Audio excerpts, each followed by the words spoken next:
Bali, bigyan ko kayo ng assignment, reviewin nyo na lang, kayo na lang ang magbasa ng Daniel 7 sa bahay ninyo. Basahin nyo na lang sa bahay.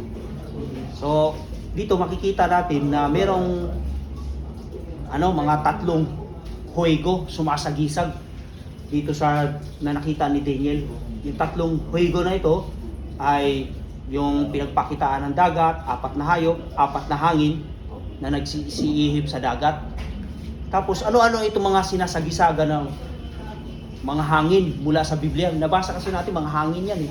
Pwede pakibasa ang Jeremias chapter 49 verse 35 hanggang 37. Jeremias 49 verse 35 hanggang verse 37. 35 hanggang 37. Oh. 49, chapter 49 verse 35 hanggang Okay. 37. Ito. Bata. Oh. Ganito ang sabi ng Panginoon ng mga hukbo. Narito aking babaliin ang pana ng ilang, ang pangunahin sa kanilang kapangyarihan. Reresis at dadalhin ko sa ilang ang 4 na hangin mula sa 4 na sulok ng langit at ikakalat ko sila sa lahat ng mga bahangin iyon. Walang bansang hindi mararating ng mga ikinaboy mula sa ilang. Aking tatakutin ang ilang sa harapan ng kanilang mga kaaway at sa harapan ng mga nagtatangka sa kanilang buhay. Ako'y magdadala ng kasamaan sa kanila. Ang aking mabangis na galit, sabi ng Panginoon, ipahahabol ko sila sa tabak hanggang sa malipol sila. Pagkatapos ay ilalagay ko ang aking trono sa ilang at lilipulin ko ang kanilang hari at mga pinuno, sabi ng Panginoon. Ngunit mangyayari sa mga huling araw ay ibabalik ko ang mga kayamanan ng ilang, sabi ng Panginoon. Tapos pwede pakibasa ang Jeremias chapter 51 verse 1. 51 verse 1. Oh. Ganito ang sabi ng Panginoon, narito ako'y magbabango ng isang laban sa Babylonia at laban sa mga naninirahan sa Libkamay. Verse 11. Verse 11, patalasin ninyo ang mga palaso, kunin ninyo ang mga kalasag. Pinukaw ng Panginoon ang espiritu ng mga hari ng mga Medo, sapagkat ang kanyang layunin tungkol sa Babylonia ay wasakin ito, sapagkat iyon ang paghihiganti ng Panginoon, ang paghihiganti para sa kanyang templo. So napansin niyo yung binabasa ni Brother Jun na yung hangin pala ay walang iba kundi sumasagisag sa labanan ng pampolitika. Ano ito? Giyera ito ng pampolitika. Economic, political strife, kung ano-ano mga mas kaguluhang pampolitika. No? Kala ko may sisiw na. No? Ang ano ng hangin. O yung hangin binasa niya. Yun ang sumisimbolo nun kasi 'di ba napansin niyo habang binabasa niyo yung Daniel 7, yung dagat umaalimbukay sa sobrang lakas ng hangin. 'Di ba? Ano sa ano ba siya? 'Di ba malakas parang binabagyo yung tubig, 'di ba? Ano? Yan. Tapos ano naman ibig sabihin ng dagat? Ganito ang sabi sa 17 verse 15 ng Apokalipsis. Pwede pakibasa. 7:15. Oh, 7:15 ng Apokalipsis. Tapos yung isa naman, Isaiah chapter 17 din.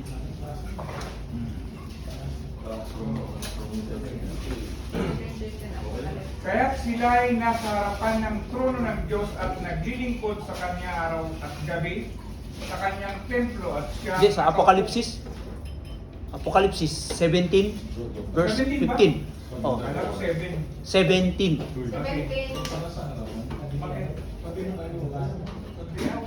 Oh. Hindi, okay na yan dyan. 17 Verse 15. verse 15. At sinabi niya sa akin ang tubig Sige, ngayong dito ka na brother. Para Marami kayo. Coordinator, pinaupuan ng mahalay na babae. Marami kayo eh. Babae ay mga... Brother Winnie, nagabasa ni Suryan. Raise the roof. 17:15 ng Apokalipsis. At sinabi niya sa akin, ang tubig na yung nakita na kinauupuan ng mahalay na babae ay mga bayan, napakaraming tao, mga bansa at mga wika. Tapos, basahin mo rin yung Isaiah chapter 17, verse 12, at verse 13. Isaiah 17, 17 verse Uy, 12, may microphone. tsaka verse 13. 12 and 13. 17, chapter 17, verse 12, verse 13. Ang ingay ng maraming bansa na umuugong na gaya ng ugong ng mga dagat. Ang ingay ng mga bansa ay nagsisiugong na parang ugong ng bugso ng malakas na mga tubig. Yun. Ang mga bansa ay umuugong na parang agos ng maraming tubig. Ngunit sila ay sasawayin niya at sila ay magsisitaka sa malayo at papaspasin na gaya ng iba sa mga bundok sa harap ng hangin at gaya ng ipu-ipong alabog sa harap ng bagyo. Sa gabi ay narito ang nakakatakot at bago dumating ang umaga ay wala na sila. Ito ang bahagi nila na nagsisamsam sa atin at ang kapalaran nila na nagnakaw sa atin. So, malinaw mga kapatid, na ito palang But may tubig na ito question. ay sumasagisag sa mga tao, sa population pala ng mga tao. Yung tubig, di ba narinig mo? Oo. Diba, yung babae, umupo siya sa karamihang tubig. Mahal Ay, mo sa brother akin, Ruben. mahal mo. So, mga Daniel 7 ang paksa natin, Brother Ruben. So, mga tubig na ito, mga tao ito, population ito ng mga tao. Yan pala yan. No?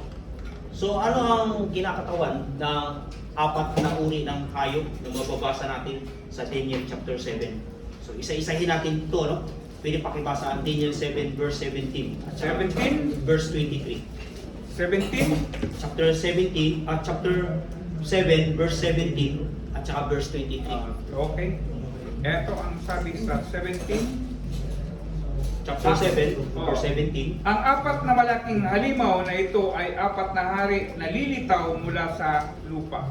Doon, verse 23. 23. Ganito ang kanyang sinabi, ang ikaapat na halimaw ay magiging ikaapat na kaharian sa ibabaw ng lupa na magiging kaiba sa lahat ng kaharian.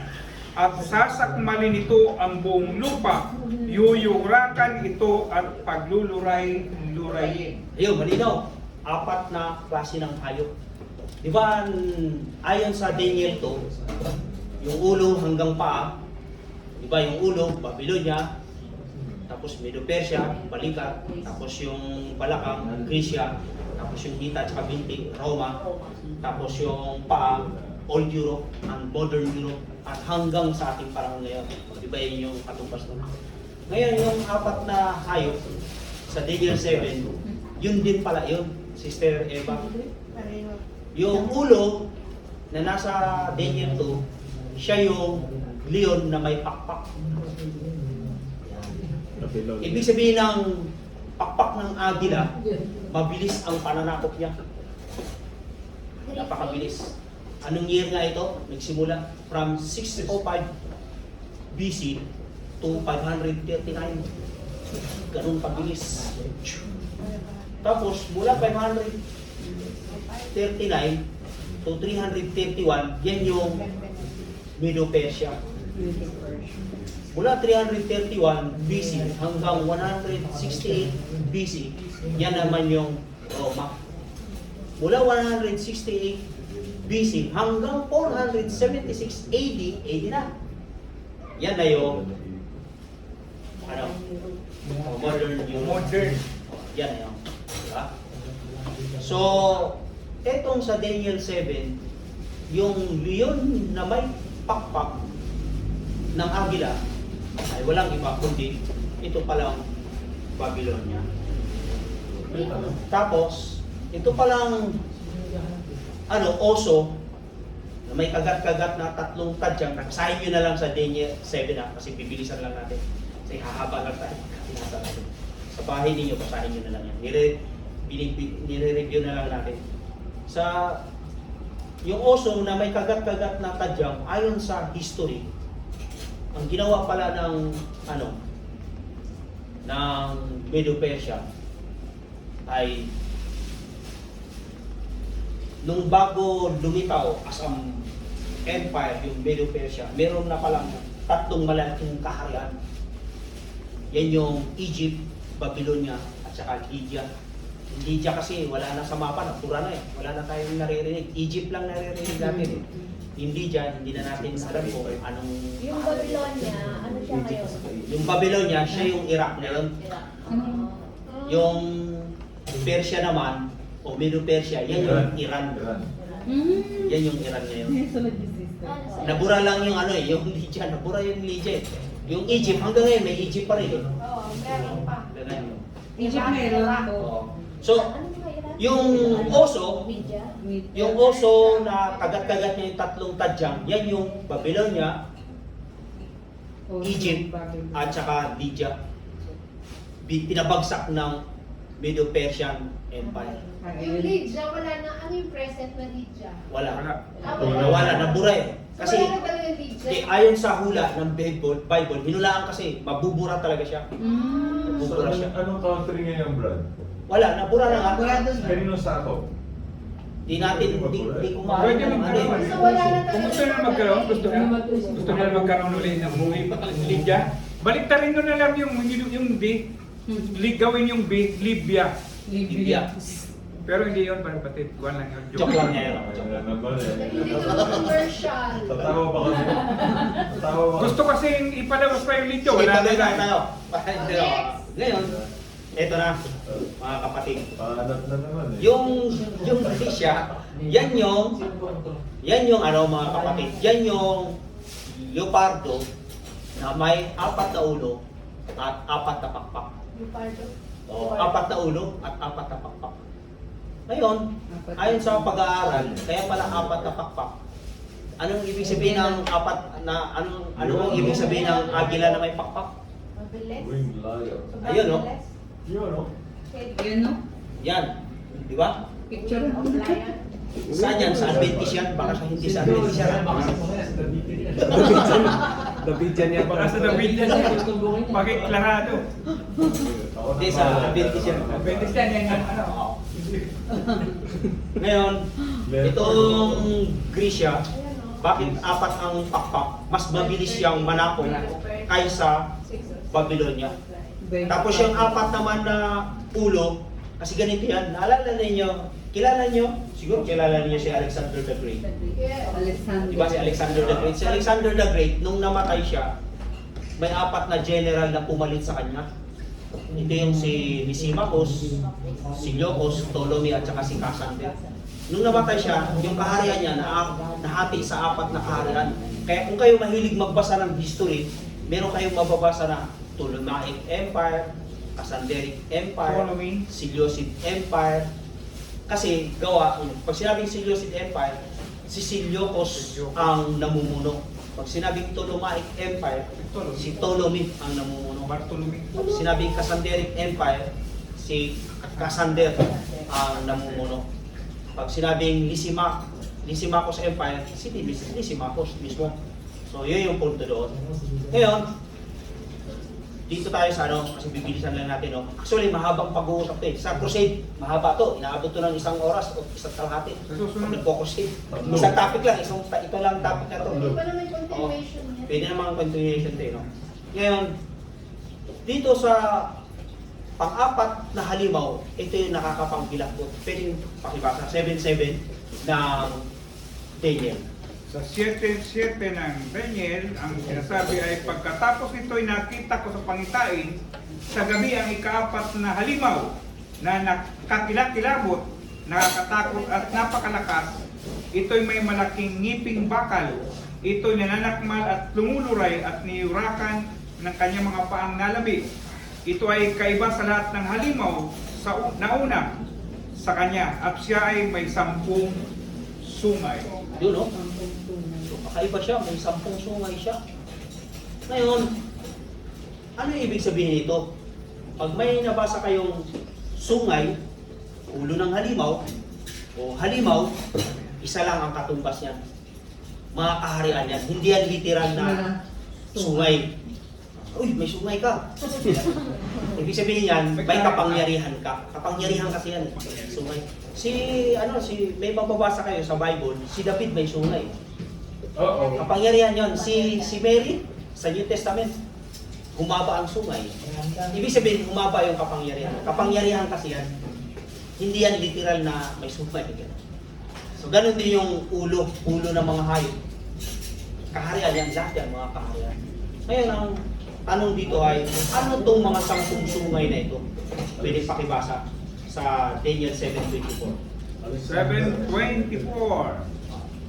Tungkol sa 10 sungay, mula sa kaharian nito ay babangon ang 10 hari at may isa pang babangong kasunod nila, siya ay magiging kaiba kaysa mga nauna at kanyang ibabagsak ang 3 hari. Yun. Malinaw yan. Ngayon, dinili natin na yung 4 na halimaw, mga kaharian talaga to. Hindi yan 4 na literal na halimaw. Hindi yan. 4 na ang kahulugan talaga yan. 4 talaga na kaharian. Pwede pakibasa Daniel chapter 8 verse 22. Daniel 8:22. Ang sungay na nalabi o nabali sa dakong tinayuan ng 4 ay ang 4 na kaharian na babangon mula sa kanyang bansa, ngunit hindi sa pamamagitan ng kanyang kapangyarihan. Diba? Hirap. Yun yun. Ngayon, isa-isahin natin tong yung leon na may pakpak, yung oso, no? Pag inisa-isa natin yan, ay walang iba kundi mga kaharian talaga ito. Binibilisan ko lang dahil meron talaga tayong ididiin dito eh. Walang iba kundi itong sa Daniel chapter 7 verse 7. Yan talaga yan. Kasi sa Daniel chapter 7 verse 7, tapos pumasok doon sa verse 24, may nabasa tayo 10 sungay. Ngayon, sa verse 25, ganito na ang nangyari. Pwede pakibasa? 25. Oo. 8:25. 7:25. 7:25. At siya ay magsasalita laban sa kataas-taasan at lilipulin niya ang mga banal ng kataas-taasan at kanyang iisipin baguhin ang mga panahon at ang kautusan at sila ibibigay sa kanyang kamay hanggang sa isang panahon, mga panahon at kalahati na isang panahon. So, napansin ninyo mga kapatid, di ba? Yung 10 sungay na yan ay 10 kaharian pala yan. Ngayon di ba ayon sa pag-aaral natin sa Daniel 2, yung paa ng ribulto ay Europe pala yun. So yung 4 na sungay pala na to, yan yung Old Europe. Mayroong Old Europe at Modern Europe. Ang Old Europe, syempre may old names. Ang old names nito, yan yung tinatawag nating Lombardy o Lombards, Alemanni, yung tinatawag na Visigoths, Anglo-Saxons, Ostrogoths, Franks, Vandals, Swedes, Saxon. Burgundians, Heruli, Anglo-Saxons, yan yun. Ang mga modern names nito, yan na yun, yung modern name ng Europe. Yan. European yun. Netherlands, no? Nandun na yun si ano. Di ba? Dapat pa. Gusto niyo? Ay, Sabat. ito lang. Di ba? Yung Germany, yan yung Alemanni. Yan yung United Kingdom, yan yung Anglo-Saxons. Yung France, yan yung Franks. Yung Visigoths, yan yung Spain.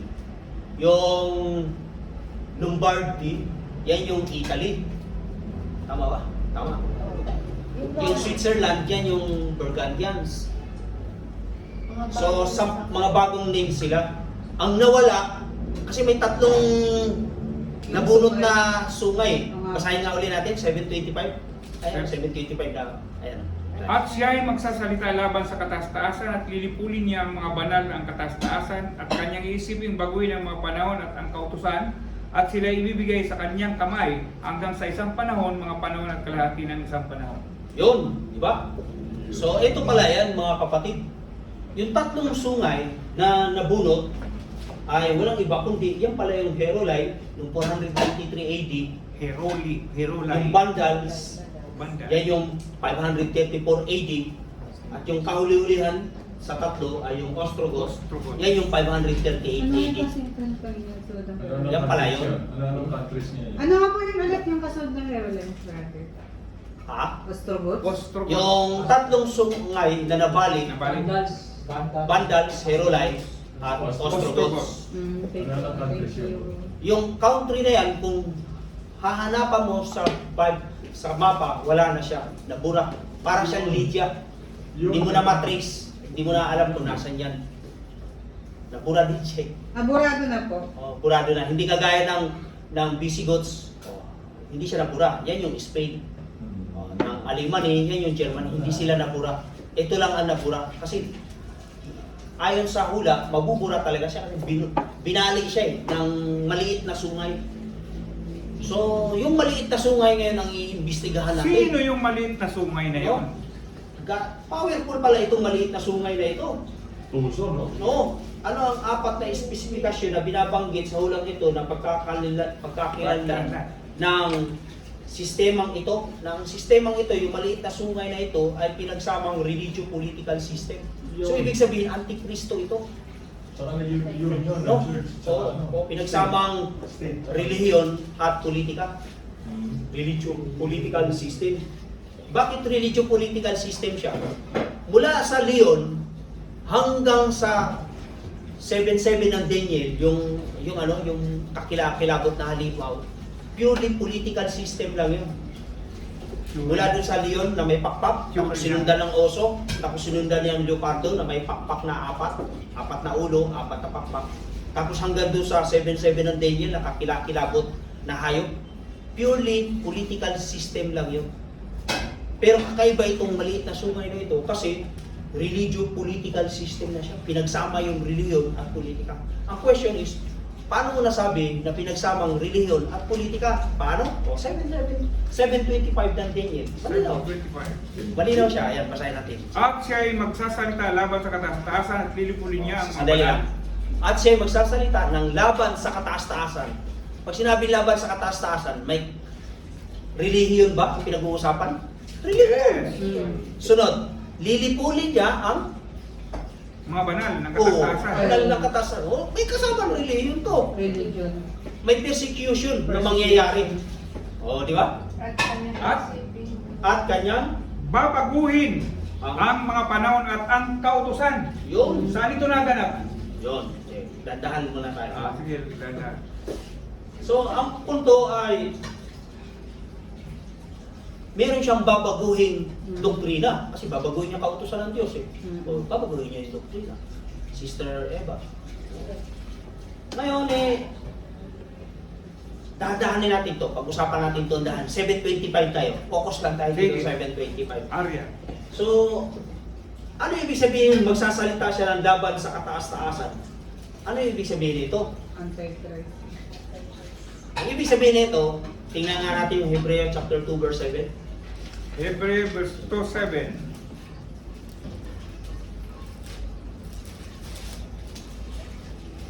Siya'y ginawa mong mababa kaysa Mababa sa- mga anghel ng Saan mo? sandaling panahon. Siya'y pinuputungan ng kaluwalhatian at ng karangalan, at siya'y inilagay mo sa ibabaw ng mga gawa ng iyong mga kamay. So malinaw na narinig natin sa sa Hebrews chapter 2 verse 7. Ang tao mababa ng kaunti sa mga anghel. Pero yung 725 ng Daniel, kakaiba ito. Bakit? Siya'y magsasalita ng laban sa kataas-taasan. Ibig sabihin, naghamon ito. At ito ay blasphemy. Challenge mo ang Diyos. Challenge niya ang Diyos eh. Tapos binago niya ang kautusan. Binago niya ang panahon. Di ba? So ano punto nito? Ibig sabihin nito, kumakatawan ito na itong sistema na ito ay lalaban sa Diyos talaga. Kakalabanin niya ang Diyos. Matindi ito. Eh sabi doon sa Hebrews chapter 2:7, ang tao ay nilikha na mababa ng kaunti kaysa anghel. Pero ito, naghamon. Hinamon niya ang Diyos. Kailan nangyari? O, panahon ito ng Middle Ages. Middle Ages. Anong tawag na nun? Medieval. Medieval. Galing. Medyo napakatalino nito. No? Medieval. Kailan nangyari ang medieval na yan? Mula nung 476 AD hanggang Renaissance.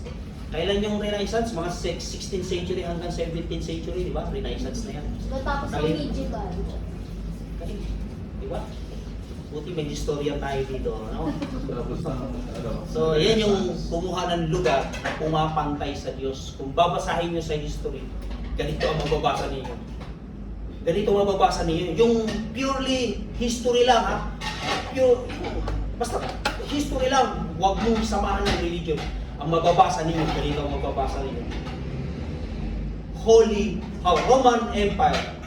Tapos maya-maya konti habang nabasa ka ng basa ng kasaysayan. Holy Roman Empire. May mababasa ka na Holy Roman Empire. May kasama ng religion.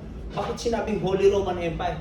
Kasi ang head ng lahat ng in general, may tawag sila dyan eh. Governor. Mataas pa siya. Ay walang iba kundi yung Papa sa Roma. Head of state. Yan ang pala yun, Si no? Papa. Oh, kaya tinawag na Holy Roman Hindi na Empire. pupunta yung So, dapat pala hindi siya i-respect. Dahan-dahanin natin. Kasi ako, naniniwala ako, ito, opinion ko lang to, paniniwala ko lang to. Naniniwala ako, opinion ko lang to ha, pwedeng mali itong opinion ko. Paniniwala ko lang to. Naniniwala ako na si Pope II, Pope John Paul II, mabait na tao niya. Paniwala ko lang. Mali ako sa paniniwala ko. Naniniwala ako na meron din papa na mabait. Pero ang pinupunto kasi dito, hindi individual. Ang pinupunto dito, sistema. Kasi magiging subjective tayo pag may pinupunto tayong tao, may tinuturo tayong tao. Ang pinupunto natin dito, walang iba, para maging objective tayo, walang iba kundi yung sistema, yung doktrina, yung kabuuan. Yan. PayPal system. Yung PayPal system. Kaya, yung Roman Empire, ang tawag doon, pagan system. Pagdating sa Holy Roman Empire, ang tawag na doon ay PayPal system. Yan na yan. No? Bro, bago dumiretso, Sige. pwede bang ipakasabi sa nakikinig na ano ba yung sasabing magsasalita ng laban? Yan na ngayon, yan na yung kasunod ko. Yan na yung kasunod ko. Kala ko kasi nila. May appointment, nagmamadali. So ano yung ibig sabihin ng magsasalita siya ng laban sa kataas-taasan? Ibig sabihin, sasalungatin niya. Sasalungitan niya yung sinasabi ng tunay na Diyos. Sasalungitan niya, iibahin niya. Parang ganito. Puti, hindi, Gagawin pula. pula. Matangkad, hindi, pandak. Di ba ganun? Pilipino, hindi, Hapon. Laging Iniiba niya, kinokontra niya, kontra siya. Mabuti. O, para bang sa politika, ganun, di ba? Parang ganun pinuno. Siya may dikta. Oo. Parang Ontiveros. Oo. Sa kanyang rules. Sa kanyang batas, sa kanyang rules. Ano yung biblical na sinasabing panlalaik at na sinasabi na lilipulin ng mga banal? Ng kataas-taasan. Kasusan. Ano yung literal? May So ano yung ibig sabihin ng lilipulin niya ang banal ng kataas-taasan? Sa kasaysayan, pag binasa natin, ewan ko kung alam na ninyo, from Middle Ages to Renaissance, from 538 AD to 17th o 18th century pa nga yan eh. Umabot sa 15 million na Christians ang pinatay. Ito yung tinatawag na Dark Ages. sabi ng mga naunang mga mananampalataya, pwedeng palutangin ng bangka sa dugo ng mga martir na ito. Narinig nyo na ba yung Inquisition?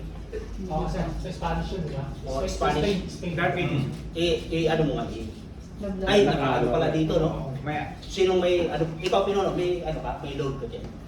Ikaw may load. So, i-google nyo yung Inquisition. Inquisition. Inquisition. Sa Tagalog, Inquisition. Inquisition yan. Spanish, torture yan.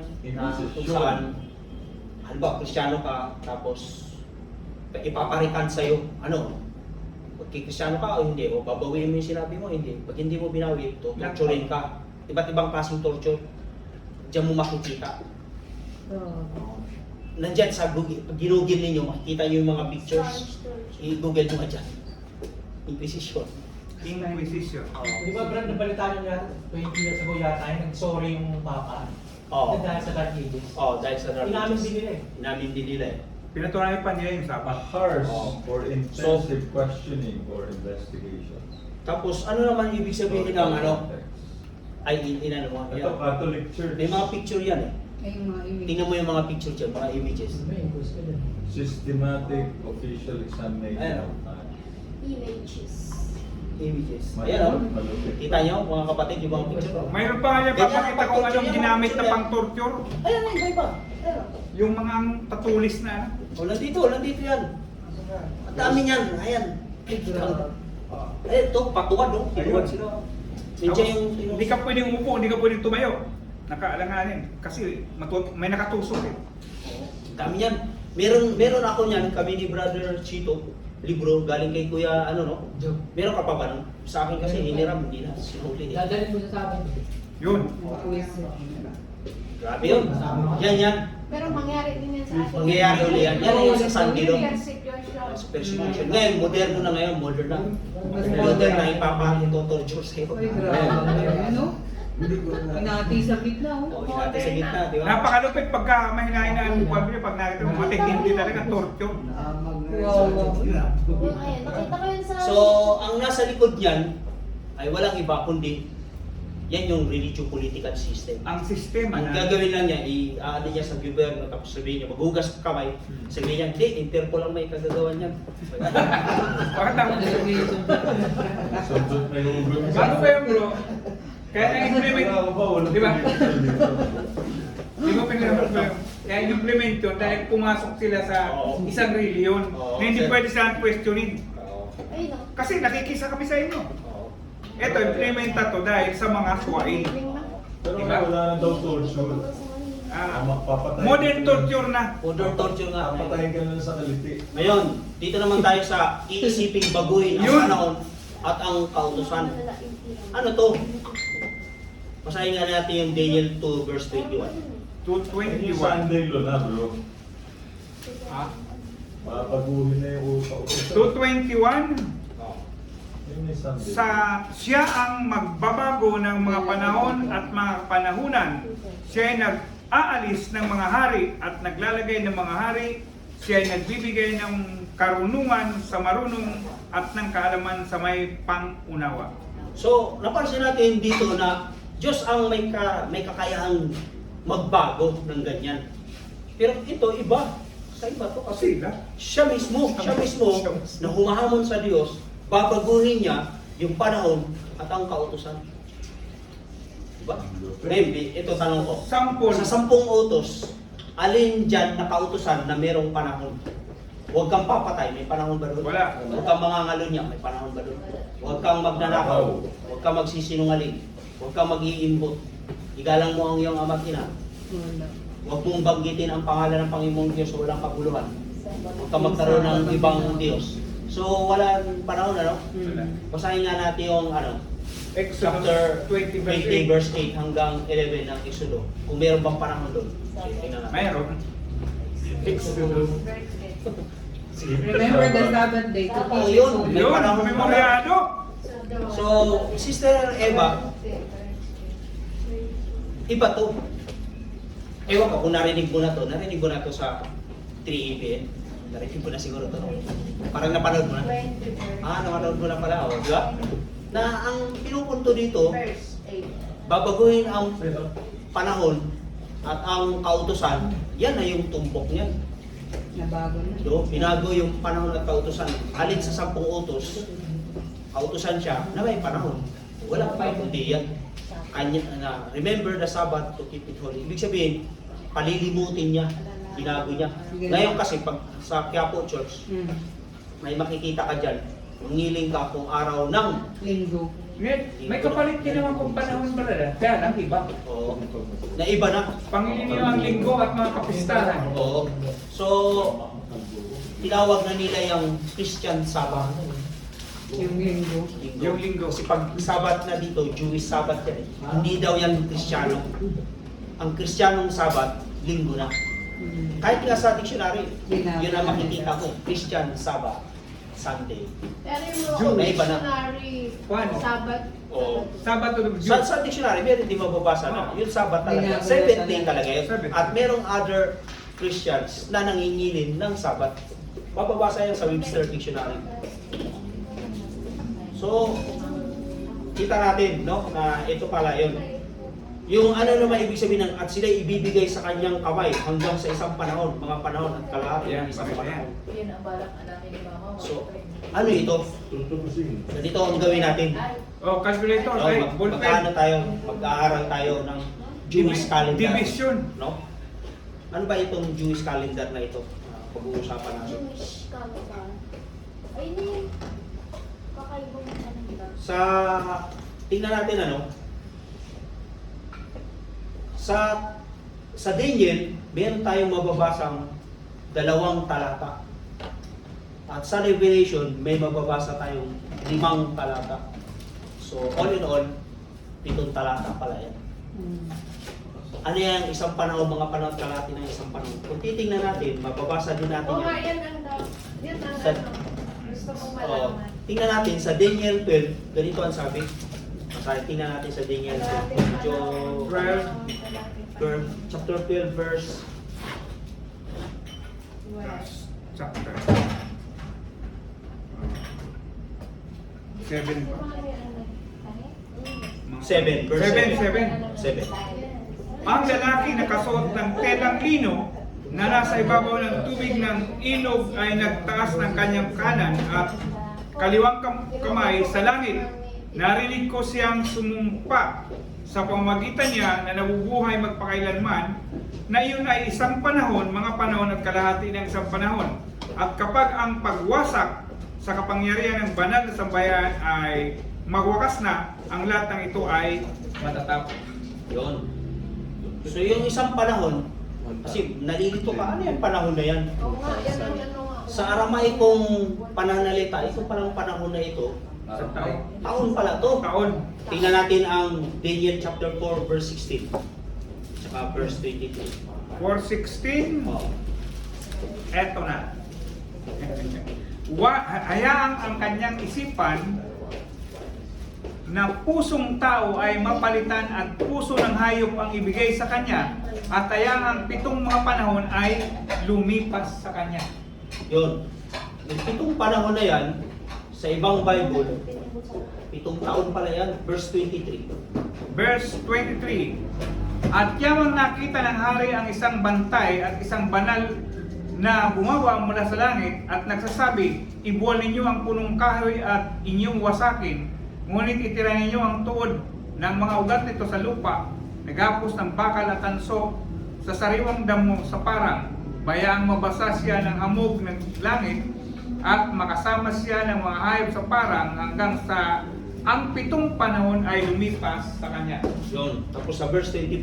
Si 25, ikaw ay palalayasin mula sa mga tao at ang iyong tahanan ay kasama ng mga hayop sa parang, ikaw ay pakakainin ng damo na gaya ng mga baka at mababasaan ng hamog ng langit. 7 panahon ang lilipas sa iyo hanggang sa iyong malaman na ang kataasan ay namumuno sa kaharian ng mga tao at binibigay ito sa sino mong maibigin niya.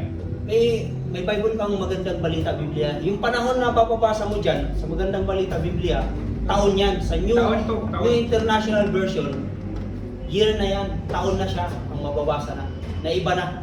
Kaya ang ibig sabihin ng panahon, taon pala yun. Kaya ang ibig sabihin ng isang panahon, mga panahon, At at kalahati kalahati ng panahon, ibig sabihin yun, 3.5 years. 3.5 years yun. 3.5 years pala yun. Ngayon, paano natin yan i-calculate? Sa Gregorian calendar, 365 days. Pero sa Jewish calendar, 360 days. Magkaiba ang Jewish calendar sa Gregorian calendar.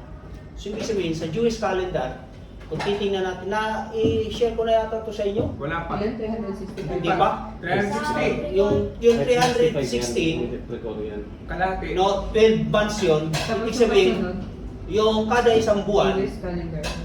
30 days pala ng 30 days yan. Sa buwan.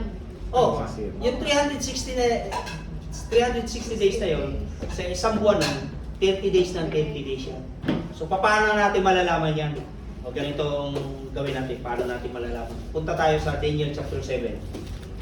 Hindi ko pa ba ano to sa Hindi pa. Sige. Daniel 7 Maliit siya. verse 11. Ako'y Daniel. Sorry. Genesis 7 verse 11. Genesis 7 verse 11. 7:11. Genesis 7:11. Nalik. Okay, ito. Sige. Sa ika-6 na raang taon ng buhay ni Noe, tama ba? Sa ika-17 araw ng ika-2 buwan ng araw na iyon, umapaw ang lahat ng bukal mula sa malaking kalaliman at ang mga bintana ng langit ay nabuksan. Diba? Nabasa natin ang ika-17 araw ng ika-2 buwan. 7 araw. Magkunwari lang tayo ha. Kunwari ito ay February 17. Kasi ika-2 buwan, ika-17 araw. So parang February 17. Kunwari lang. Ay, ika-17. I-imagine lang natin. Ika-17. Parang February 17 yun ah. O, di ba? Kalabing Ngayon, basahin naman natin ang Genesis chapter 8 verse 3. patuloy na bumabaw Verse 4 pa. ng ika-17 araw ng ika-7 buwan, sumadsad ang daong sa ibabaw ng mga bundok ng Ararat Yun. sa Pampanga. So, isipin natin, parang July 17. No? So, from February 17 to July 17, sa tingin nyo, ilang buwan yun? Mula saan? From February 17 to July 17, 5 buwan. 5 buwan. 5 buwan. Sa 5 buwan, sa tingin niyo ilang araw yun? 150. Ha? 150. 150. Paano natin mapapatunayan? Verse 24, 7:24. 7:24. Genesis. Tumagal ang tubig sa ibabaw ng lupa ng 150 araw. Yon. Sakto. So, hindi tayo nag-iimbento. Ibig sabihin, biblical yung kinakalculate natin. So, paano mo mapapatunayan na yung 3.5 years ay walang ibang katumbas ay 1,260 literal na taon. Ganito ang mababasa natin. Kasi, di ba, 2 talata sa Daniel at 5 talata sa Apocalypse. Ano yung 5 talata sa Apocalypse? Isa-isahin natin. Revelation chapter 11, verse 1, verse 2. 1 and 2. Pagkatapos ay binigyan ako ng isang tambong panukat na tulad ng isang tungkod at sinabi sa akin, tumayo ka at sukatin. Di pala yan. Verse 2, verse 3 pala. Verse 2, verse 3. Verse 2. Ngunit huwag mong susukatin ang patio sa labas ng templo. Pabayaan mo na yon sapagkat ibinigay yon sa mga bansa at kanilang yuyurakan ng banal na lungsod sa loob ng 42 buwan. Di ba? Binabasa kang 42 months. 42. Verse 3, yung verse 3. Papahintulutan ko ang aking 2 saksi na magpahayag ng propesya sa loob ng 1,260 araw na nakasuot ng damit sako. Nabasa naman natin 1,216 na araw. So saan din natin mababasa yan? Basahin natin ang Revelation chapter 12, verse verse 6. Tumakas ang babae sa ilang at doon ay pinaganda siya ng Diyos ng isang lugar upang doon siya ay alagaan nila ng 1,260 araw. O yun, pangilang talata na yan? Pangatlong talata na yan, di ba? O ito yung pang-apat na talata. Revelation 13, verse 5. Ang halimaw ay binigyan ng isang bibig na nagsasalita ng mga palalong bagay at ng mga kalapastangan at pinahintulutan siyang gumamit ng kapangyarihan sa loob ng 42 buwan. Yun, 42 months. 42 months. So ang gagawin nyo, para maintindihan nyo talaga ito, ang gawin niyo 42 times 30. 42 times 42 times Kasi yung 30 days yun eh. Kaya 42 months, i-times mo sa 30. 1,200. Di ba? 1,260. Sakto, di ba? Ngayon, 1,260. yung isang panahon, mga panahon at kalahati ng isang panahon.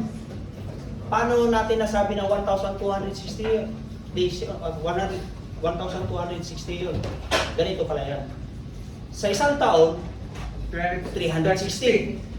Eh, tatlo yan. Tatlong taon yun. Times. So, tatlong taon yun eh. So, 360 times 3. Sige, i-times 3 mo. 1,080. 1,080. May kulang pa kalahati. Diba? Kalahati. Tatlong kalahating taon, diba? O yung kalahati. Anong kalahati ng 360? 180 O, yun ang idagdag mo. Plus 180. plus 180. 1,260. Diba? Kailan nag-umpisa yan? Nag-umpisa, naalala niyo yung balikan natin, yung tatlong sungay na pinabagsak ng maliit na sungay? Yung unang pinabagsak na sungay Daniel.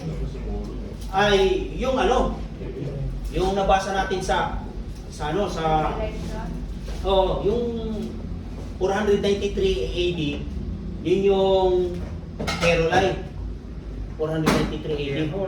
Tapos nung 534 AD, yun yung Vandals. At yung kahuling-hulihan, yung Ostrogoths, 538 AD.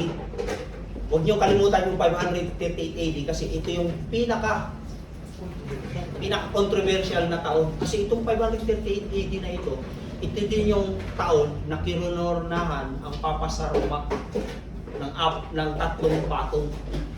Itong 538 AD na ito. So itong 538 AD na ito yung makasaysayang taon. Dito nagsimula ang papal system. Tapos, noong 1798 AD, si Napoleon Bonaparte, meron siyang Si Bonaparte. general. Yung general niya, si General Berger. Berger. Utusan niya na ulihin yung Papa sa Roma, si Papa Pius VI. Ulihin. Pius Ipakulong. Nakulong yun, namatay sa kulungan. Kailan nangyari yun? Noong 1798. Kaya 1798 minus 538, sige. 1798 minus 538. Bilang.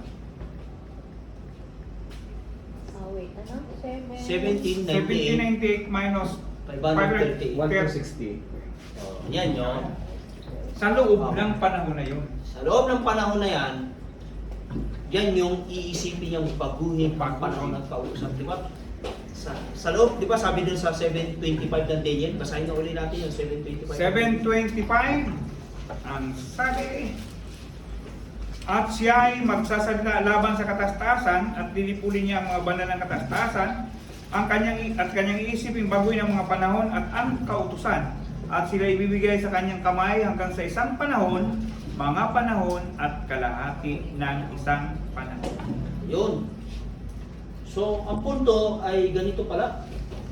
Yung panahon na ito, dito nakita ang maliit na sungay na ito. Actually, itong maliit na sungay na ito ay hindi ito yung tao na individual. Kasi mababasa natin, pwede pakibasa natin, dahan-dahanin natin ang basa yung Thessalonica. Ito pala yan sa Thessalonica. Ikalawang Thessalonica, chapter 2, verse 3. Ikalawang verse 3. Huwag kayong padaya kaninuman sa anumang paraan, sapagkat ito'y hindi darating malibang maunang maganap ang pagtalikod at mahayagang taong makasalanan, ang anak ng kapahamakan. Yung taong makasalanan, yung anak ng kapahamakan, hindi yan individual. Sistema yan. Hindi ito individual na tinuturo na, o ikaw yung katuparan ng hula. Kundi ang tinuturo ng hula na ito ay yung sistema. Yung sistema na yon, anak siya ng kapahamakan, taong makasalanan. Ituloy mo hanggang verse 9. Sige. Ano ba yung binasa ko kanina? Verse 3. Verse 4 ka na, verse 4. Verse 4 na ako. Siya ay sumasalungat at nagmamataas laban sa lahat ng tinatawag na Diyos o sinasamba. Ano ba't siya ay nauupo sa templo ng Diyos na ipinahahayag ang kanyang sarili na Diyos? Sandali lang muna. Sige. Siya daw ay mauupo sa templo ng Diyos at ipahayag ang kanyang sarili na Diyos. Sino yun? Kakaiba ito.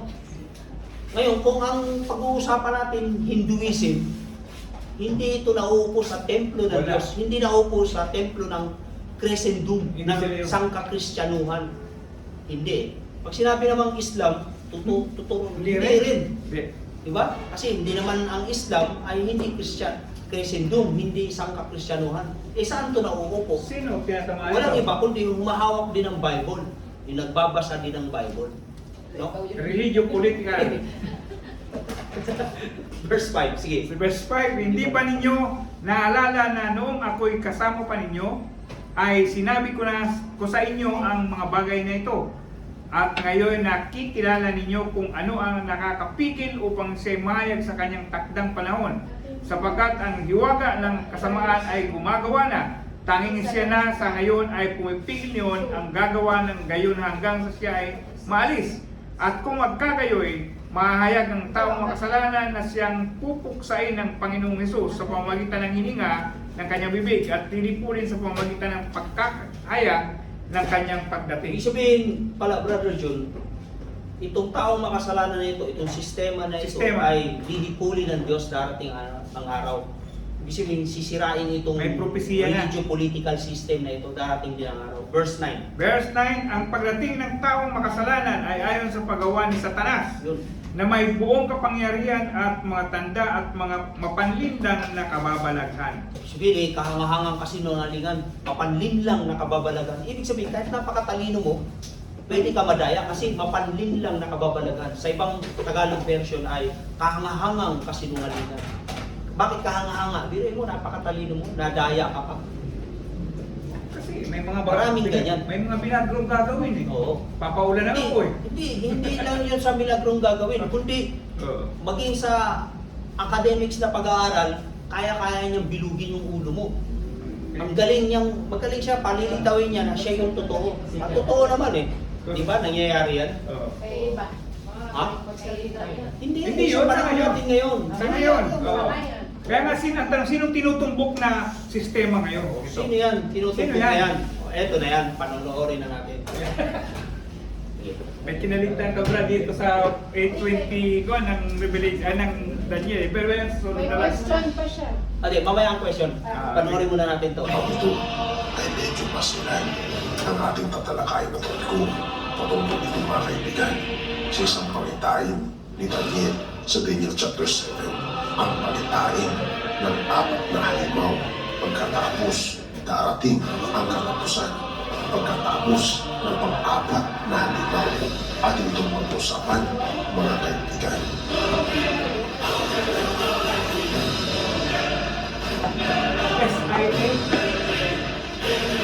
Ito ay binabanggit mga kaibigan Plug-in. sa Daniel chapter 7 at Ang itong Mary at pagpayin, verse 1. Noong unang taon ni Belshazzar bilang hari ng Babylonia, si Daniel ay nagkaroon ng pangitain sa kanyang panaginip. Isinulat ito ni Daniel. Ito mga kaibigan, ang panaginip ni Daniel ayon sa kanyang bukain. Isang gabi, nakita ko na kabigla ay binabayo ng malakas na hangin ng malaking dagat. Mula sa dagat ay may umahong 4 na iba't ibang halimaw. Ang una ay parang leon, ngunit may mga pakpak ng agila. Habang ako'y nakatingin ang punong ng mga pakpak nito, umangat ito sa lupa at tumayong parang tao. Ito ng isip ng tao. Ang ikalawa naman ay parang puso. Ang dalawang pakalabang nito sa huli, ang inalakad at may kagapang 3 tadyang. May tinig na nagputos dito, sige, mga makasawa sa amin. Ang ikatlo ay gamit ng libato. Ito'y may 4 na magpat sa likod, tulad ng sa imon, 4 din ang ulo, at binigyan ito ng pangyarihan. Pagkaraan nakita ko ang ika-4 na limaw, nakakatakot ito ang napakalakas. Bakal ang ngipin ito at niluluray ang anong umagat at tinatapakan ng mga tinatulog. Kakaiba ito sa patong na sapagkat ito ay isang sungay. Pinagmasdan kong mabuti ang mga sungay at nakita kong may tumutubong pag-isa. Ang 3 sungay ay nagpumo upang magkaroon ng buwang ang sungay na tumutubo. Ang sungay nito ay may mga mata na tulad sa tao at may big na nagsasalita ng sobrang kayabangan. Habang ako'y nakatingin, mayroong naglagay ng mga tono. Uy, May nag-rehearsal ng mga rehearsal pa eh. Diyan kumikita eh. Tono ng sa isa. Sa mga ito, ang namumuhay o pakailanman. Puting-puti ang kanyang kasuotan at gayon din ang kanyang buhok. Ang trono niya ay naglalagablag at ang mga gulong nito nagpilihang parang bukal ang apoy na tumadaloy mula sa kanya. Pinaglilingkuran siya ng milyon-milyon, hanggang pa sa 100 milyon na nakatayo sa harap niya. Pumanda na siya sa pagkaawat ng hatol at pinuksan ng mga aklat. Dahil sa sobrang kaibangan, sinasabi ng sungay, muli akong tumingin at nakitang pinatay ang ikaapat na hayop at inihagis ito sa apoy. At iba namang halimaw ay inalisan ng kapangyarihan, ngunit binigyan pa ng panahong mabuhay. Patuloy ang aking pangitain. Nakita ko sa lapaap sa langit ang parang isang tao. Lumapit siya sa namumuhay ng pakailanman. Binigyan siya ng kapamahalaan, ng karangalan at ng kaharian upang paglingkuran siya ng lahat ng tao sa bawat bansa at wika. Ang pamamahala niya ay hindi mawawakas at ang kanyang kaharian ay hindi mawawasak. Ito mga kaibigan, ang pangitain ni Daniel.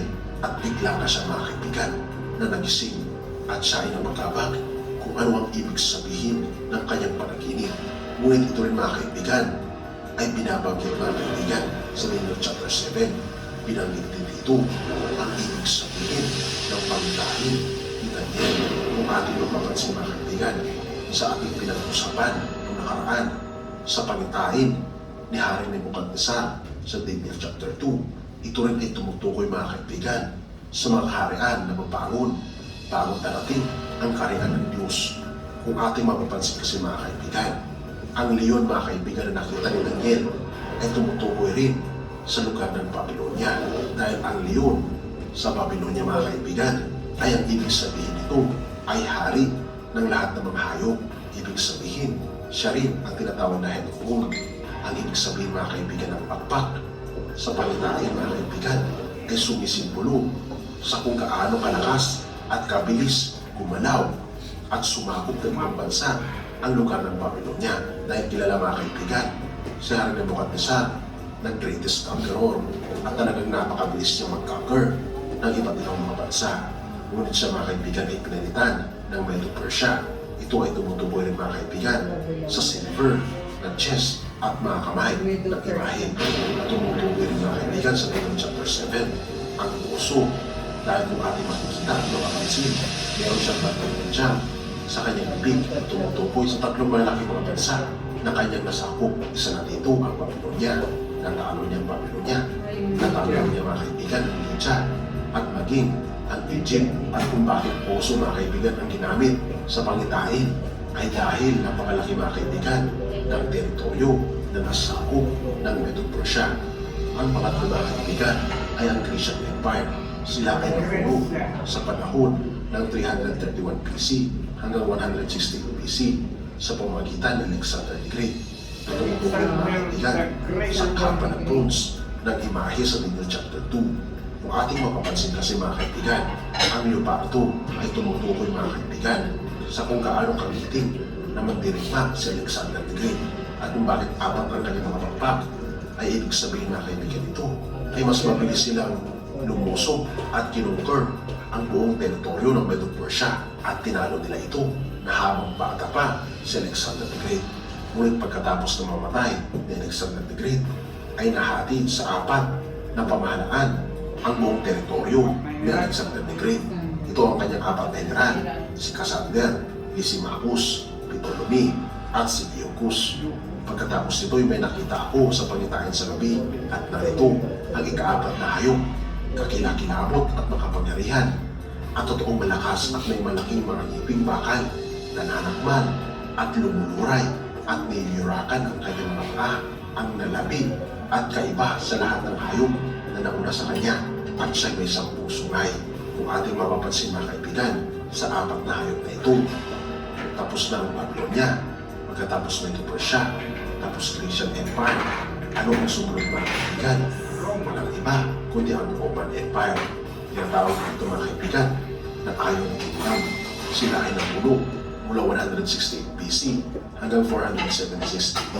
Siya mga kaibigan ay may 10 sungay na tumutukoy sa divided Europe na ating napag-aralan mga kaibigan sa last nating topic sa Daniel chapter 2. Kung hindi mo pa ito napapanood, ay panoorin mo mga kaibigan.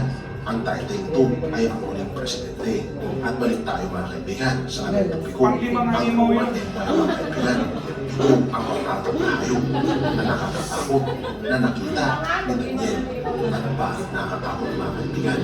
Dahil ito ang huling kaharian ng taon bago darating ang kaharian ng ating Panginoon.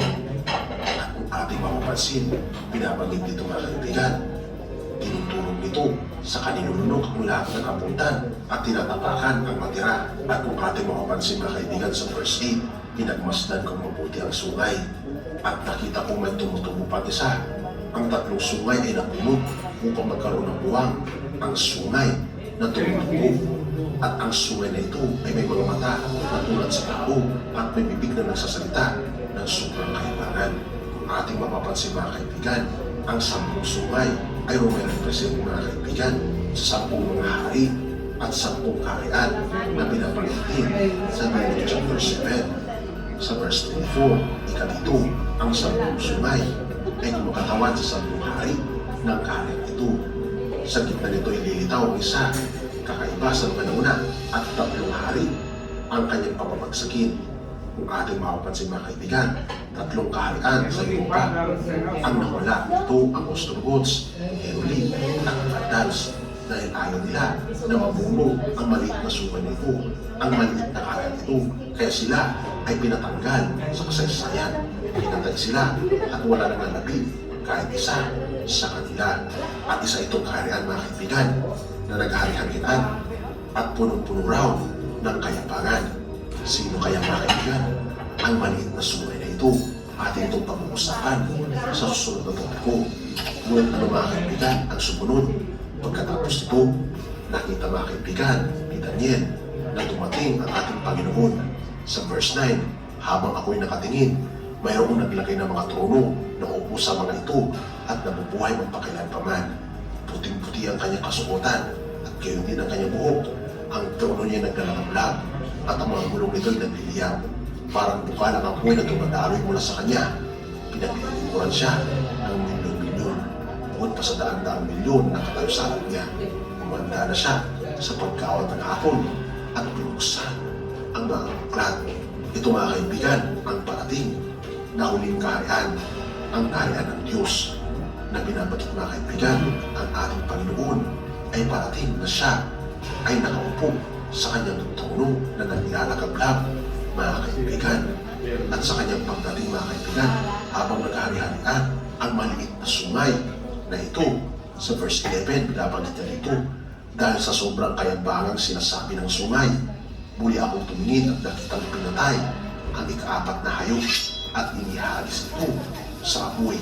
Oo mga kaibigan, kinuha ng ating Panginoon at inihagis niya sa apoy dahil sa sobrang laki ng kasalanan niya laban sa ating Panginoon Diyos. Habang ang ibang mga halimaw mga kaibigan ay inalisan ng kapangyarihan, ngunit binigyan pa ng panahon ng buhay. At pagkatapos nito sa verse 13, patuloy ang aking pangitain. Nakita ko sa lapaan, sa langit, ang parang isang tao. Lumapit siya sa nabubuhay magpakailanman. And verse 14, binigyan siya ng kapamalaan, ng karangalan, at ng kaharian upang paglingkuran siya ng lahat ng tao sa bawat bansa at wika. At ang pamamahala niya ay hindi na magwawakas at ang kanyang kaharian ay hindi mawawasak. O mga kaibigan, ito ang pangitain ni Propetang Daniel bago darating ang kaharian ng ating Panginoon. At kung ating makikita, tayo na mga kaibigan ay nabubuhay sa pang-apat na hayop. Commercial.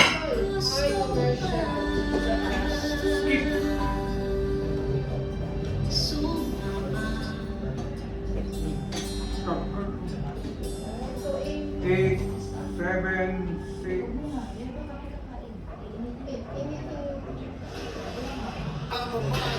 And Sa pamumuno ng maliit na sungay na ito, ang maliit na bansa na ating tatalakayin sa susunod na mga panahon. Ngunit ang importante mga kaibigan, ang pang-apat na hayop ay tumutukoy sa buong Europa. Ang pamumuno ng sungay, ang kariang dalagnat ng ating Panginoon bago niya hukman ang buong sanlibutan. Mga kaibigan, malapit na tayo sa pagdating ng ating Panginoon. Handa ka na ba? Nais mo bang tanggapin ang ating Panginoon sa pagkakataong ito? Kung nais mo tanggapin ang ating Panginoon, ay type mo naman sa comment section ang iyong saloobin. Di ba maliit siya na sungay? totoo naman eh. Sa mapa ng Europe, bansa din siya, Vatican. Bansa yan. Tingnan, maliit din siya. Pero, Pinakamaliit nga siya eh. city lang yan ah. Pero bansa siya. Kasi may sariling flag yan eh. Bansa yan. Hindi, kasi ang pare, hindi nila tinatanggap ng bansa yan. City lang yan. Vatican City, no? Oo, Vatican City. Pero, parang, kuwan na rin. Capital City na. So, na-advance tayo sa kanya. Pero anyway, pag-uusapan pa natin yung 720. Sige. Yung Amerika ngayon, Amerika, saan siya? Dito. Sa ano yan? Sa Daniel, sa Revelation 13:11 yan. So hindi siya kasama dun sa bibig yan. Sa Revelation 13:11. America in after 13:11 ba? Basahin mo nga. Yan, America in prophecy. Siya yan eh. At nakita ko ang isa pang halimaw na mahon sa Yan sa yan lupa. yung sa Amerika. At ito ay may dalawang sungay na katulad ng sa isang kordero at siya ay nagsasalita ng parang dragon. Ito nga, Oh, yan yun. Amerika. Yan yung ipapaksa natin. ang anyo na, ang anyo niya katulad ng isang kordero. Nagsasalita na parang dragon. Hindi ito sa religion eh. Itong tanong na ito. Ano yung tanong? Ay daw, baka pwede mo masagot yan. Bakit nawawala ang 28 sa 28. Kasi di ba every 4 years bakit nawawala ang 28 sa February at bumabalik bumabalik pagkatapos ng 4 na taon? Every 4 years. Every 4 years. Yung sakwa natin ngayon? Mga leap year. Oo, yung Tapos may nawawala no ng October dun sa alin? ang tungkol ito sa kalendaryo. Kalendaryo yan. Sa Gregorian calendar kasi kinuha yan eh. Hindi kagaya sa Jewish calendar. Sakto kasi sa Jewish calendar, sakto. Nakafix lang siya. Kaya nga pagdating sa computation, 360 days talaga yon. Yung araw na Kasi yan, Kalahati. actually 360. nawawalang araw. 360 364 ay 1/4 1/4 day. days. Yung 1/4, hindi natin ginagamit 360. Pero kina-carry over natin yun every 4 years. So yung 1/4 times 4, 1 day. Para Para maging 365 at 365 days. Nakikarry natin every 4 years. Yun yun. Yun yung leap year. Di ba sa inyo tinuro ito? May turo na kasi nagtataka lang kung kasali siya sa April. Kaya every 4 years, February 29. Yun yung isang araw, yung 1/4 na inipon. 1/4 day na ipon. Oh, yung 1/4 yun na every 4 years, pagiging isang araw yun. Tinuro to Kaya sa every 4 years, nagkakaroon tayo ng February Tinuro to sa 29. school, absent ka, no? Yung 1/4 na kulang, every 4 years yun. Tinuro to. Magiging isang araw. Meron pa. Meron pa. Yung October sa 1572, ba't nawawala yung araw sa October? October, ano? 1572 ata yun. Saan mo nakita? Saan? Sa Google ata. Tapos, sarili ko din sa calendar. Sa calendar, mas na yun din. Paano nawawala? Yung ano yun, difference ng, ano daw? Dumaray siya sa 15 Julian calendar, tsaka yung, Gregorian calendar, tsaka yung Julian calendar. Kaya nila binago kasi pagdaan ng panahon, kinapos tayo ng 10 days. 10 days yung 10 days, di ba? Nung ginawa nilang Gregorian calendar, in-adjust nila yon. Kaya imbis na 4, dinagdagan nila ng 10 days kasi huli na tayo ng 10 days. Kaya yung 4 naging 15. Ayun. Ayan, diba? Medyo ko pala.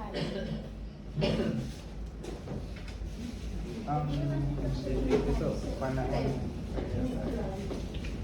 Kaya yun. Yan yung kalendaryo na yun. Ibig sabihin, petsa lang ang nabago, pero yung araw, ng pagkakasunod, hindi pa rin nabago. Yung- Sunday to Saturday. Yung weekly cycle, yun pa rin. Hindi Yun nabago. pa rin. Petsa lang ang nabago. Petsa, may kulang. Kasi noon, Hindi accurate ang hindi accurate yung feedback, malakas yung 10 days? 10 days. 10 days. Kuwan kasi Yung Julian Ang calendar, Julian hindi calendar ako- ni Pastor Kaya nga, Gregorio noong Sige, basahin mo, basahin mo. 10 araw ang inalis mula sa bilang ng kalendaryo gaya ng nakikita dito. Ang sana'y biyernes na ika-5 ay naging biyernes ng ika-15. Yun. Ang tulad ng araw ay ng saliga hindi nabago o naabala ni sa alinmang pagbabago ng kalendaryo. wala. So ang Sanlinggo na ginamit ng kapanahon ni Kristo ay eksaktong katulad ng Sanlinggo ng ating kalendaryo ngayon. Linggo sa unang araw ng Sanlinggo at Sabado sa ikapitong araw. Si Jesus ay namuhay sa ilalim ng kalendaryong Romano. Kung ano noon, ang ikapitong araw ng Hudyo at unang araw noon ay araw ni Saturn at araw ng Romano. Saturn kasi. Dito kasi, may iba na nagsasabi na kinu-question yung cycle ng yung sabat na sabi, yung sabat ninyo, hindi talaga yun eksakto. Kasi tingnan mo yung petsa. Tandaan natin na ito po ay petsa lang ang may mintis, pero yung weekly cycle, Sunday to Saturday, hindi yan nagbago. Yung orange week pala ng nagbago sa amin. Nauna yung Monday, nasa dulo yung Sunday. Ang saka dyan kasi, Doon sa 725 ng Daniel, wala nang tanong doon, ano? Malinaw na sa atin yung isang panahon, mga panahon at kalahati ng isang panahon. Malinaw na yan. ang pinaka-sentrong tanong doon na kung sino ang tinatamaan ng 725 sa kabuuan na to, anong sistema? Anong tinutumbok? Sino sa mga umiiral dito sa sanlibutan natin sa panahon ngayon, ang sistemang ito ang tinatamaan? So, mas i-specify natin yan sa susunod na paksa. 725 ng Daniel pa rin. Kumbaga, sino bang bumago ng kautusan? Diba? Nabago na ba ang utusan? Binago. Binago? Binago, pero sa original ano sabi ni Binago. ng Revelation? Walang karapatan. Hmm? Basahin natin yung ano nito. Ano makikita? 19. Sa simbahan ng Katoliko. Yung sa malaking diba, malaking 10 utos nila. Tingnan sa akin. Wala doon. Iba na yun. Hindi yun galing sa original. Hindi yun galing sa Akin binabala ng bawat taong nakikinig sa mga salita ng propesya ng aklat na ito. Kung ang sino man ay magdagdag sa mga ito, idaragdag sa kanya ng Diyos ang mga salot na nakasulat sa aklat na ito. At kung ang sino man ay mag-alis sa mga salita ng aklat na propesiyang ito, aalisin ng Diyos ang kanyang bahagi sa punong kahoy ng buhay at sa banal na lungsod na nakasulat sa aklat na ito. Yun. Kaya Anong Revelation? Revelation 22:18 to 19 po. Kaya walang karapatan kahit sino mang hari ng sistema dito sa lupa na baguhin ang banal na kasulatan at ang mga nakasaad sa propesiya. Kasi automatic walang bahagi sa bayan ng Diyos. Kaya ang Diyos galit sa dagdag bawas. Boto siya. Yun ang kasi marami nagsasabi ngayon, wala na yun. Iba na, nasa New Testament na tayo. Pero anong babala ng New Testament? Walang pwedeng bumago ng kautusan. Pinatunayan yan simula sa Mateo hanggang Revelation na ang salita ng Diyos ay magpakailanman ni isang kudlit sa anong paraan ay hindi mababawasan. Kaya mali yung sabi nila. Tignan mo, tinatamaan dito, pahapyawan na natin. Punta kayo sa pinanggit ni Brother Alex sa simbahan. Pagpasok ninyo, ipangili ninyo ang linggo at mga kapistahan. Hanapin natin sa Biblia, wala. Sila ang tinatamaan ito. Lahat ng nasa ilalim po. Po? Catholic yung... Katolik po. Oo nga, yung nasa simbahan ba nila yun? Nandun sa kanan po. Sa kaya po, lahat ng malaking simbahan nakita mo sa bandang kanan. Ay di kulang na po kasi inalis yung pang-apat. Instead of Holy Sunday. Hinati nila yung pang-sampu para maging sampu pa rin. Actually, yun daw pangalawa. Yung pangalawa, di ba, inalis? Yung pangalawa, inalis. Huwag kang gagawa Ay, ng inalis. garawang inanyuhan. Inalis din yan. Nandun daw yun sa, ang paliwanag nila, sa first commandment. Huwag kang magkakaroon ng ibang Diyos. Ang tanong, sino nagbigay sa kanila ng karapatan? Ha? O kasi may babala sa Revelation eh. sino mang mag-alis at sino mang magdagdag. Kaya delikado. Delikado ang dagdag bawas. Ang susunod na tanong, kaninong authority ang pagbabago nila? Sino ang nagbigay ng otoridad sa kanila upang baguhin? Si Daddy. Diba napansin natin yung, Diba? yung sa Thessalonica? Diba pinasa natin yung Thessalonica, yung taong makasalanan, anak ng kapahamakan. Man of sin. Yan yung sistema yan, hindi siya individual. System kasi siya. Nauupo siya sa templo ng Diyos. Dos Thessalonica. Pinasahula talaga siya. So darating sa punto na ang Revelation 13 bro na sinasabing 666 na tanda sa noo at kamay ay sistema din. Oh, yan yung pag-usapan natin sa susunod. Yan. Dos Thessalonica Parehas nun ba yun? 4 hanggang Hindi sa literal Parehas na lang ba yung katulad ng 666 sinasabi nilang Sunday nyo? Parehas lang ba yun? lalagay sa Ah, iba yun. Iba? i-implant sa'yo, no? 666. Di ba, napag-usapan na natin yun, di ba? Hindi pa, no? Hindi pa, no? Cashless Tapos society na. daw. hindi pa. Yung ano, Daniel, Catholic Patrician Apologetics. Ano yan? Last residence. Remember to keep holy the Lord's Day. Lord's Day, Seal niya eh. Seal. yung word na Lord's Day, sa French word nun, Ayaw. yung Domingo Spanish, oo. sa French nun, Dimanche. Ang ibig sabihin ng Dimanche, Lord's Day, Sunday yun eh. Ito. Naiba na. Naiba. Lesson sa buhay. Yung French Bible, Pero, ibigin mo ang Diyos. Ibigin mo ang sa Diyos lahat. ng higit sa lahat. Huwag kang magpahamak na manumpa sa ngalan ng Diyos. On, ano, Ipangilin, mangilin kakung linggo at petsang pangilin. Linggo na. Petsang pangilin. linggo na system iba. Sa iba, ipangilin mo at linggo at mga kapistahan. Iba lang pero isang May meaning. symbol pa ng ano, Freemason. Igalan mo ang iyong ama at ina. Naging pang-apat yung igalang mo ang iyong ama at ina. Mintis na. Illuminati yan. Akalain mo yung kung hindi magbabasa ang tao? Ng Yung ano Biblia? yung- Daya. Ang pan eh. O sino nang dadaya? Ang Today's layo na English yan eh. version. Yung today's English version, tingnan mo dun. Diba? Okay. May meeting siguro. Alas 3:30. 3:30. Dito pa. We have still 15 minutes. 15 minutes. Bahay, So, Ipag-pray natin itong ano Pwede natin. nyo ituloy sa Saturday. Teka muna, pray muna sa ano. pray mo na, pagkain. Heavenly Father, we thank you so much, Lord, for this precious time we use to study your word, and as well as this food that we are about to eat. Please continue to bless this food. Please understand, Lord, better by we glorify you. Thank you, Lord, for all this blessing. All these things we ask in Jesus' name.